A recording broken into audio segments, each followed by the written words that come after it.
যে রাতে মোর দুয়ারগুলি ভাঙল ঝড়ে এর পরবর্তী অংশ।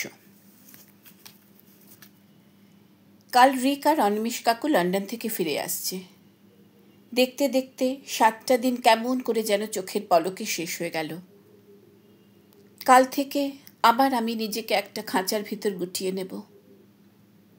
রিকের সঙ্গে মানিয়ে চলার আপ্রাণ চেষ্টা করে যাব।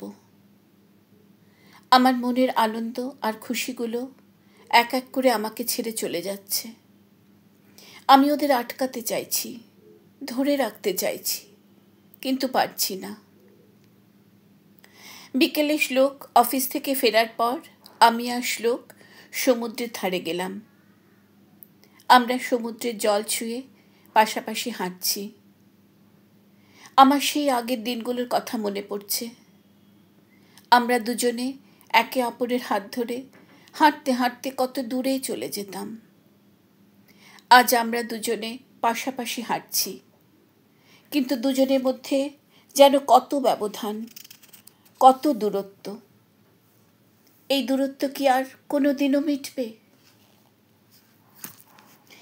এইভাবেই দিন কেটে যাচ্ছে, দিন থেকে মাস, মাস থেকে বছর। রিক লন্ডন অফিসের ইনচার্জ। প্রত্যেক মাসেই রিককে 7 দিনের জন্য লন্ডন যেতে হয়। ওই 7 দিন আমি যেন নতুন করে বেঁচে উঠি। মনের বন্ধ জানলাগুলোকে খুলে দিই, বুক ভরে নিঃশ্বাস নিই, প্রাণ ভরে জীবনের এই মুহূর্তগুলোকে আলিঙ্গন করি। ঘুমটা ভেঙে গেল। দরজায় কেউ নক করছে। মোবাইলে সময় দেখলাম ভোর 4টে। আমি ঘরে একা। রিক 2 দিন হলো লন্ডন গেছে। তাড়াতাড়ি উঠে দরজা খুলে দিলাম। শ্লোককে দেখে অবাক হয়ে গেলাম। শ্লোক বলল, আরাধনা, মামুর শরীরটা খুব খারাপ লাগছে, বুকে পেন হচ্ছে, তাড়াতাড়ি চেঞ্জ করে নাও, আমরা হসপিটালে যাচ্ছি। দ্রুত ড্রেস চেঞ্জ করে নিচে নেমে এসে অনিমেষ কাকুকে নিয়ে বেরিয়ে পড়লাম। শ্লোক দুরন্ত গতিতে গাড়ি চালাচ্ছে। আন্টি আঙ্কেলকে নিয়ে পিছনে বসেছেন, আমি সামনে। গাড়িতে যেতে যেতেই আঙ্কেলের ব্যথাটা ভীষণ বেড়ে গেল। আঙ্কেল জ্ঞান হারিয়ে ফেললেন। শ্লোক হাওয়ার বেগে গাড়ি চালাচ্ছে। আমাদের মনের অবস্থা বলার মতো নয়।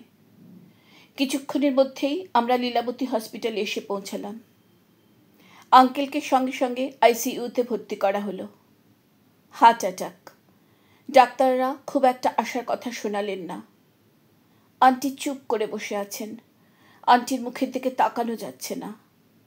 শ্লোকের অবস্থাও অবর্ণনীয়। আর আমি ভয় কুঁকড়ে যাচ্ছি। একবার আমি আমার বাবাকে হারিয়েছি, আরও একবার আমি আমার বাবাকে হারাতে চাই না। ভোর 6:30। আঙ্কেলের এখনও জ্ঞান ফেরেনি। অবস্থা খুব একটা ভালো না। আন্টি আমাকে বললেন, আরাধনা, রিককে ফোন করো, আমি কথা বলবো। আমি ফোন করলাম। ফোনটা স্পিকারে দিলাম। লন্ডনে এখন আগের দিন রাত 2টো। আমাদের এখান থেকে 4.5 ঘন্টা পিছিয়ে আছে লন্ডন। রিং হচ্ছে। একটি বিদেশি মহিলার গলা। হ্যালো। আমি অবাক হয়ে গেলাম। এত রাতে রিকের ফোন কোনো মহিলার কাছে কি করে? ভাবলাম রিক হয়তো ফোনটা কোথাও ফেলে এসেছে। অপর্ণা আন্টিও অবাক চোখে তাকিয়ে আছেন। ওদিক থেকে মহিলাটি আবার বলল, হ্যালো। আমি মহিলাটিকে বললাম, অবশ্যই ইংরেজিতে, আমি ঋত্বিক রয়চৌধুরীর সঙ্গে কথা বলতে চাই। মহিলাটি ব্রিটিশ ইংলিশে বলল, রিক এখন ঘুমোচ্ছে, কথা বলতে পারবে না। আমি আবার বললাম, খুব আর্জেন্ট, ওকে ডেকে দাও। মহিলাটি আমাকে অপেক্ষা করতে বলে রিককে ডাকলো। আমরা এদিক থেকে শুনছি, darling, your phone, it's urgent. রিকের গলা ভেসে এলো, to hell with the phone, you come to me sweetheart. Aunty আর শ্লোক আমার মুখের দিকে তাকিয়ে আছে। আমি স্তব্ধ। মহিলাটি ফোন ধরে বলল, রিক এখন ফোন ধরতে পারবে না। আমি গম্ভীর গলায় বললাম, রিককে বলে দিও ওর ওয়াইফ ফোন করেছিল, ওর বাবার হার্ট অ্যাটাক হয়েছে, ওর বাবাকে হসপিটালে ভর্তি করা হয়েছে। এটুকু বলে আমি ফোনটা কেটে দিলাম। শ্লোক আমার দিকে এগিয়ে এলো, আমার হাত দুটো ধরে বলল, আমাদের বুঝতে বোধহয় কোথাও ভুল হচ্ছে আরাধনা। আমি কঠিন গলায় বললাম, চিন্তা করো না শ্লোক, আমি একদম ঠিক আছি। অপর্ণা আন্টি অসহায়ভাবে তাকিয়েছেন আমার দিকে। মুহূর্তের জন্য আমরা ভুলে গেছিলাম আমরা হসপিটালে দাঁড়িয়ে আছি। অনিমেষ কাকু আইসিইউতে ভর্তি আছেন। সকাল 9টা। অনিমেষ কাকু মারা গেলেন। অপর্ণা আন্টি পাথরের মূর্তির মতো বসে আছেন। আমি আর শ্লোক আন্টির কাছে বসে আছি। শ্লোকের দু চোখ লাল। শ্লোক আমাদের সামনে কাঁদছে না, কিন্তু একটু বাদে বাদেই বাইরে চলে যাচ্ছে। শ্লোক নিজের বাবাকে কোনোদিনও বাবা বলে জানেনি। অনিমেষ কাকুই শ্লোকের বাবা ছিলেন। আর আমি আরও একবার পিতৃহারা হলাম। শ্লোক রিককে ফোন করে দিয়েছে, রিক আসছে। রিকের কথা ভাবলেই ঘৃণায় আমার সমস্ত শরীরটা যেন জ্বলে যাচ্ছে। রিক এসে পৌঁছালো। অনিমেষ কাকুর পার্থিব শরীরটা নিয়ে আমরা বাড়ি ফিরলাম। শ্লোক আর রিক কাকুর পার্থিব শরীরটা নিয়ে যখন ক্রিমেশন ঘাটের উদ্দেশ্যে বেরিয়ে যাচ্ছে, তখন আন্টি বললেন, শ্লোক, মুখাগ্নি কিন্তু তুমি করবে। তুমি আমাদের বড় ছেলে, রিকের বড় ভাই। অপর্ণা আন্টির প্রতি শ্রদ্ধায় আমার মাথা নত হয়ে গেল। রিক আর শ্লোকের সঙ্গে ডক্টর অরিন্দম মুখার্জিও গেলেন। উনি খবর পেয়েই সকালেই চলে এসেছিলেন। আমি রিকের সঙ্গে কথা বলছি না। রিক কিছু জিজ্ঞেস করলে উত্তর দিচ্ছি মাত্র। অপর্ণা আন্টি, শ্লোক বা রিক কেউ খুব একটা নিয়মকানুনে বিশ্বাস রাখে না, তাই বিধি নিয়ম খুব একটা পালন হচ্ছে না। যেমন চুল কাটা বা হবিষ্যি করা অথবা কোনো বিশেষ ধরনের পোশাক পরা ইত্যাদি। আন্টি পুরোহিত মশাইকে ডেকে শ্রাদ্ধের দিনটা ঠিক করে নিয়েছেন। ওই দিন একটা মন্দিরে গিয়ে অনিমেষ কাকুর শ্রাদ্ধ, অর্থাৎ অনিমেষ কাকুর আত্মার শান্তির উদ্দেশ্যে একটা পুজো করা হবে। বিকেলে আত্মীয় স্বজন, বন্ধু বান্ধব, অফিস স্টাফ সবাইকে খাওয়ানো হবে। একটা বড় হল ভাড়া করা হয়েছে। এই কদিন বাড়িতে শুধু সাদা খানা, অর্থাৎ নিরামিষ রান্না হচ্ছে। আন্টি প্রথম দিনই রিককে বলে দিয়েছেন এই কদিন রিক আলাদা শোবে, উপরের গেস্ট রুমে শোবে। রিক রেগে গিয়ে কিছু বলতে যাচ্ছিল। আন্টি হাত দেখিয়ে রিককে থামিয়ে দিয়েছেন। অগত্যা রিককে গেস্ট রুমে শুতে হচ্ছে। আমি পারতপক্ষে রিকের সামনে যাচ্ছি না। রিককে দেখলেই আমার ভীষণ ঘৃণা হচ্ছে। রাতে রিক আমার ঘরে আসার চেষ্টা করেছিল, নক করেছিল। আমি দরজা খুলিনি। বেঁচে থাকার জন্য আমাদের যেমন প্রতিদিন খাবার দরকার হয়, রিকের ঠিক তেমনই শারীরিক খিদে মেটানোর জন্য প্রতিদিন একটি সুন্দর নারী শরীর দরকার হয়। আগে আমি ভাবতাম রিকের বুঝি শুধু আমার এই শরীরটারই দরকার হয়, কিন্তু এখন জেনেছি রিকের যে কোনো একটা নারীর শরীর দরকার হয় প্রতিদিন।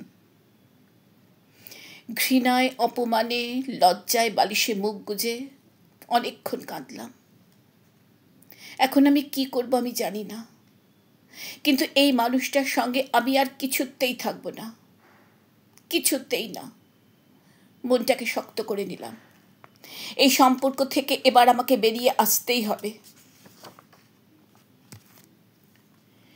সময় কারোর জন্য থেমে থাকে না। দেখতে দেখতে 10 দিন কেটে গেল। 10 দিন হলো অনিমেষ কাকু আমাদের ছেড়ে চলে গেছেন। অনিমেষ কাকু, বাবার পরেই সবসময় যাকে বাবার মতো করে পেয়েছিলাম, সেই ছোটবেলা থেকে। ছোট থেকেই কত আদর আবদার, কত ভালোবাসা পেয়েছি এই মানুষটার কাছ থেকে। যে মানুষটা শুধু সবার জন্য করে গেছেন, সবাইকে নিঃস্বার্থভাবে ভালোবেসে গেছেন। যে মানুষটা তার মৃত বন্ধুকে পর্যন্ত একটা দিনের জন্যও ভুলে যাননি, সেই অনিমেষ কাকু আজ আর নেই। আজ সবার অলক্ষ্যে লুকিয়ে লুকিয়ে আমি কাঁদলাম। এই মানুষটার জন্য আমি কাঁদলাম, আমার বাবার জন্য আমি কাঁদলাম, আমি অঝরে কাঁদলাম। নিচে পুরোহিত মশাই এসেছেন। আন্টি, শ্লোক আর রিক সবাই নিচে। আমি স্টাডিতে বসে আছি। নিজের জীবনটার কথা ভাবছি। জীবনের প্রতিটি বাঁকে একটার পর একটা বাধা অতিক্রম করে জীবনের সঙ্গে লড়াই করে আমাকে এগিয়ে চলতে হচ্ছে, বাঁচতে হচ্ছে। জীবনের সঙ্গে যুদ্ধ করতে করতে আমি ক্লান্ত হয়ে পড়েছি। আজ আমি যেখানে এসে দাঁড়িয়েছি সেখান থেকে আমি কোথায় যাব, কি করব, আমি কিছু বুঝতে পারছি না। রিককে ছাড়ার পর আমি কোথায় যাব? এই এত বড় পৃথিবীটাতে আমার নিজের বলতে যে কেউ নেই। যে নিজের ছিল, ভাগ্যের নিষ্ঠুর পরিহাস তাকেও আমার থেকে দূরে সরিয়ে দিয়েছে। শ্লোককে আজ আর আমি নিজের বলতে পারি কি? রিকের থেকে দূরে সরে যাওয়ার পর শ্লোকের কাছে ফিরে যাওয়ার কোনো প্রশ্ন ওঠে না, কারণ শ্লোকের দায়বদ্ধতা শ্লোককে কোনো দিনও আমার কাছে আসতে দেবে না, আমি সেটা জানি। মনে মনে ঠিক করলাম আমি পুনায় আমাদের বাড়িতে চলে যাব। MBA-তে ভালো রেজাল্ট করেছি, চাকরি পেতে অসুবিধা হবে না। তুমি এখানে আরাধনা? আন্টি তোমাকে খুঁজছেন। শ্লোকের কথায় ভীষণ চমকে উঠলাম। শ্লোক আমার দিকে এগিয়ে এলো, গভীর বেদনাসিক্ত গলায় ডাকলো, আরাধনা। আনত মুখটা তুলে শ্লোকের দিকে তাকালাম। শ্লোকের গভীর কালো দুই চোখে আবার নিজেকে হারিয়ে ফেললাম। আমি জল ভরা দু চোখে তাকিয়ে রইলাম শ্লোকের দিকে। শ্লোক আমার মাথায় হাতটা রাখলো। এতক্ষণ নিজেকে বহু কষ্টে সামলে রেখেছিলাম, আর পারলাম না। উঠে দাঁড়ালাম। শ্লোকের বুকে, যেখানে সব সময় এক অনন্ত নিরাপত্তার আশ্রয় পেয়েছি, মুখ গুজলাম, কাঁদলাম। এতদিনের চেপে রাখা কষ্ট আজ আর কোনো বাধা মানল না, কান্না হয়ে ঝরে পড়ল শ্লোকের বুকে। শ্লোক আমার মাথায় হাত বুলিয়ে দিল, আমায় বাধা দিল না, কাঁদতে দিল। আমি অনেকক্ষণ ধরে কাঁদলাম। আমার মাথায় হাত বোলাতে বোলাতে শ্লোক বলল, তুমি যখন কষ্ট পাও আমার নিজের উপর খুব রাগ হয় আরাধনা।